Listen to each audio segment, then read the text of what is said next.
क्या कहेंगे? कोई बड़ा मामला नहीं। मैंने शुरू से कहा है कि हमारे को 13 विधायकों की और जरूरत है।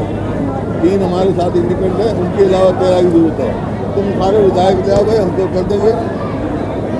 हमारा खुद का इतनी स्ट्रेंथ नहीं है कि हम 28 आदमी उन्होंने कहा भाई इकट्ठा होना चाहिए। भाई हम तो इकट्ठे हैं, तुम 13 विधायक लाओ, तुम बना लो, हमारे क्या दिक्कत है।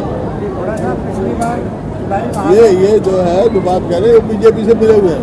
4.5 साल प्रदेश को लूटा है बीजेपी के साथ मिलकर, अब बीजेपी के साथ मिले हुए हैं।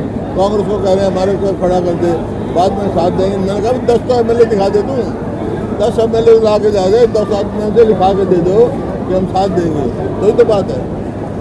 इसी महीने में पिछले साल मुंह हिंसा हुई थी, फिर एक बार शोभा यात्रा निकालने की तैयारी है, क्या मैसेज आप देना चाहते? देखिए, शांति कायम करना चाहिए, आपस में भाईचारे का मजबूत इलाका है ये। पिछली बार भी कोशिश की गई, नाकामयाब हुई है।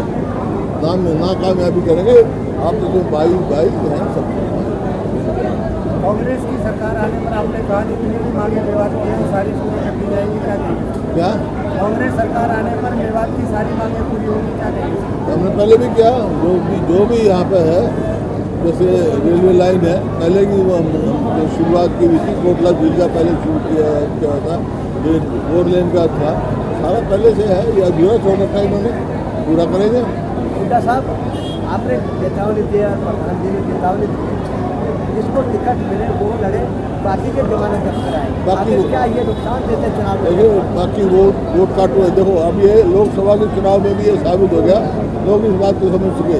लोकसभा के चुनाव में भी वोट काटो और वोट नहीं दिए लोगों ने।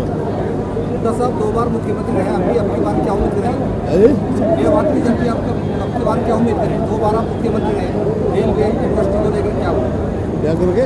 रेलवे यूनिवर्सिटी अभी तक नहीं मिली मेवात, आप भी 2 बार मुख्यमंत्री रहे, आपकी बार जनता क्या उम्मीद रहे ना उम्मीद रहा। तो भाई मेवात में मेडिकल कॉलेज बना, IIT बना, कितने काम हुए हैं। और ये रेलवे लाइन का भी काफ़ी काम सिरे चढ़ गया था। IMT बना, तो रेलवे लाइन का भी काम सिरे चढ़ गया था। हमारी सरकार बनेगी तो बनाएंगे रेलवे लाइन।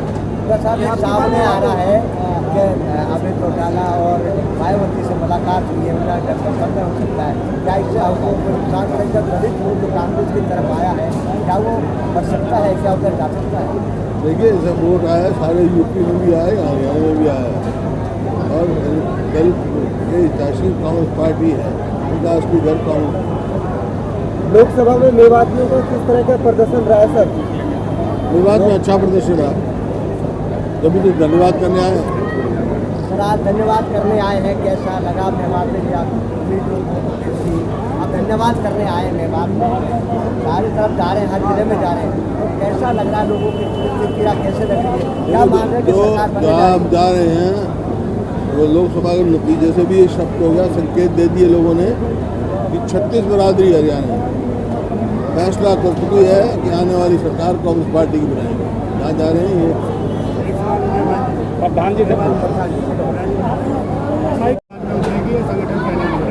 देखिए, कांग्रेस पूरी तरह से संगठित है और उसका ही नतीजा था कि हमने 19.5% की वोट की बढ़त हासिल हुई है। हमें 90 के 90 विधानसभा में हमारी वोट बढ़ी है।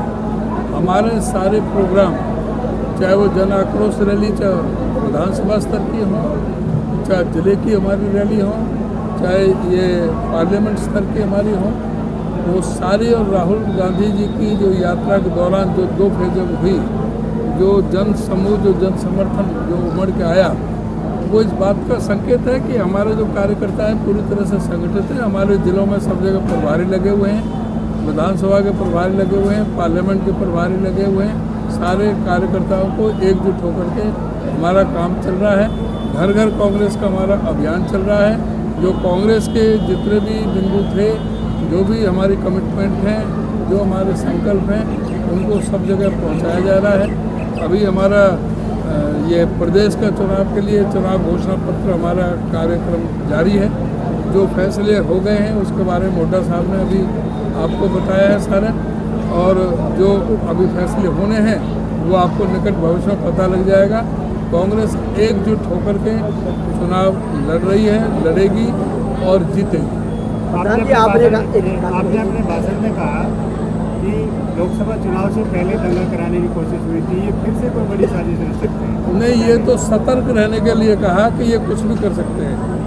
इनकी जो मेंटेलिटी है वो ये है कि फूट डालो राज करो। जिस तरह से कोई किसी तरह से कहीं हिंदू मुस्लिम की, कहीं जाति बिरादरी की, वही बांटने की जो राजनीति है वो लोगों को सतर्क रहने की आवश्यकता है। अध्यक्ष जी, आपने पुनाना की बात कही है और नून विधानसभा में फिरोजपुर कोई दिक्कत नहीं है, पुनाना में कई कैंडिडेट हो जाते, क्या संदेश है? पुनाना में कई कैंडिडेट ऐसे हैं जो अच्छा जनाधार वाले भी हैं, लेकिन जब तक कांग्रेस का समर्थन ना हो, जब तक वो जीत नहीं सकते, तो उस समय वो वोट काटने का काम कर जाता है और हमारे कांग्रेस के वोट 3-4 जगह बढ़ जाती हैं। अगर जो 4-5 कैंडिडेट जो 10-10, 12-12 हज़ार, 15 हज़ार वोट ले जाएं, तो उसका ओवरऑल नुकसान तो कांग्रेस को होगा और बीच में से जो जिसको हराना चाहते हैं बीजेपी को, उनका दाव बैठ सकता है। अब पिछली बार भी सिर्फ 800 वोटों से जीत पाए थे पुनाना में, जबकि एकदम माहौल जो कांग्रेस का है, कांग्रेस के पक्ष में है। तो इसलिए मैंने जनता से ये आह्वान किया है कि जिस पर कांग्रेस का टिकट हो, हाथ के पन्ने का निशान हो, जो राहुल जी का, खड़गे जी का, हमारी पार्टी का जिस पर निशान हो, उसको वोट देनी है। वोट काटों से बचना है। बाकी जो है ना, किसी को भी ना दें। अगर उन पर वोटों का डिवीज़न होगा, बंटवारा होगा, तो उसका निश्चित तौर से बीजेपी वालों को फायदा होगा। तो इसलिए सचेत करना बहुत ज़रूरी है। प्रधान जी, राज साहब को जो हल्की हार हुई है थोड़ी, क्या हरियाणा राजनीति में क्या उनको कई टिकट देकर चुनाव लड़ा के आगे लाने की है योजना? राज साहब को आगे ला जाए किसी गुड़गांव से या कोई और बात? किनको? राज बब्बर साहब को क्या हरियाणा राजनीति में लाने की योजना है? नेता है, ऐसा है, पार्टी के वरिष्ठ नेता है जो पार्लियामेंट का चुनाव लड़ सकते हैं, जो पार्लियामेंट का चुनाव लड़े हैं, तो वो कहीं भी कोई भी चुनाव लड़ सकते हैं, किसी के लिए भी। धन्यवाद।